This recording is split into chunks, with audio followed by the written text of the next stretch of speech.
दोस्तों, कैसे हो एसएससी जीडी वालों? भाई आप लोगों तक एक इंपॉर्टेंट मैसेज पहुंचवाना चाहता हूं।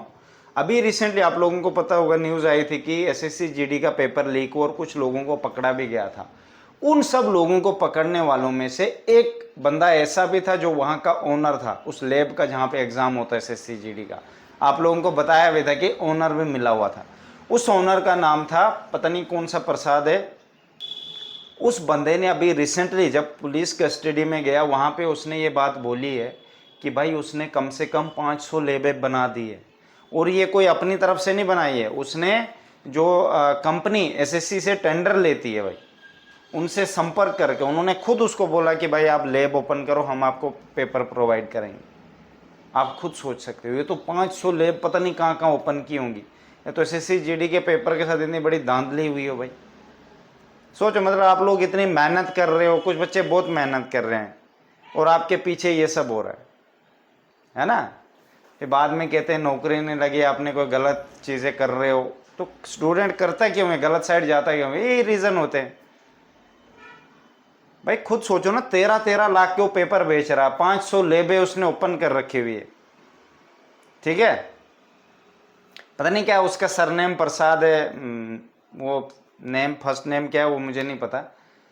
तो भाई वो खुद एसएससी के कर्म जो टेंडर कंपनी पकड़ती है एग्ज़ाम का, इडुकिटी, समझ गए मेरी बात, उसी के कर्मचारी, काम करने वाले बंदे इसके साथ मिले हुए थे और ये ओपनली कर रहा था ऑल इंडिया में। 500 लैब हैं इसकी।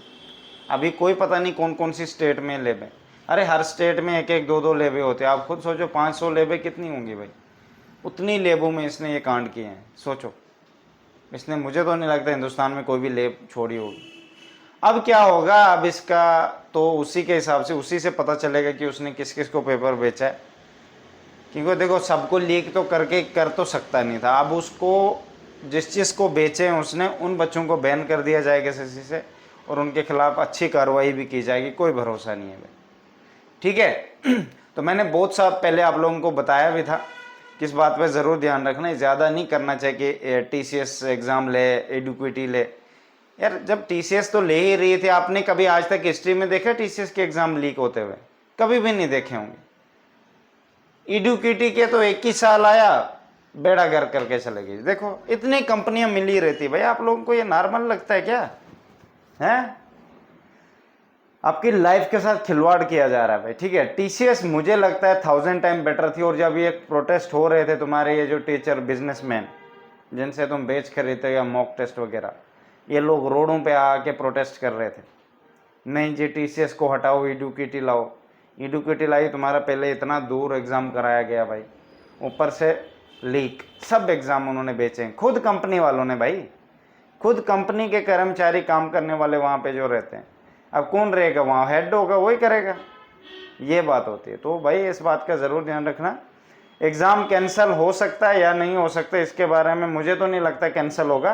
बट हाँ, जिस चीज़ को उन्होंने बेचे हैं उनको पकड़ा जाएगा और उनकी कार्रवाई की जाएगी और बहुत बुरा उनको फंसाया जाएगा भाई, ठीक है। तो आप लोगों में से जिसने नहीं ऐसे मतलब लीक वाले ऑप्शन में नहीं रहा, तो भाई आप लोग बिल्कुल फ्री रहे, आपको बिल्कुल टेंशन लेने की ज़रूरत नहीं है। पर हाँ, मुझे नहीं लगता दोबारा से एग्ज़ाम कराया जाएगा, क्योंकि मजाक नहीं इतने बच्चों को एग्ज़ाम कराना। बहुत पैसे लगते हैं इतने बच्चों के एग्ज़ाम कराने में, हद से ज़्यादा। एग्ज़ाम क्रिएट करना, एग्ज़ाम एक्सपर्ट ढूंढना, पता नहीं क्या क्या क्या। तो फिर से एग्ज़ाम कराना मजाक की बात नहीं। अगर हुआ तो हद से ज़्यादा टफ होगा, क्योंकि ऑलरेडी जितने क्वेश्चन बनते थे इस साल उन्होंने सब ऑलरेडी निकाल के रखे हुए, ठीक है। तो आप लोगों को ये बोलूँगा भाई, कोई बिल्कुल फिक्र मत करो, अपनी तैयारी जारी रखो। Best of luck.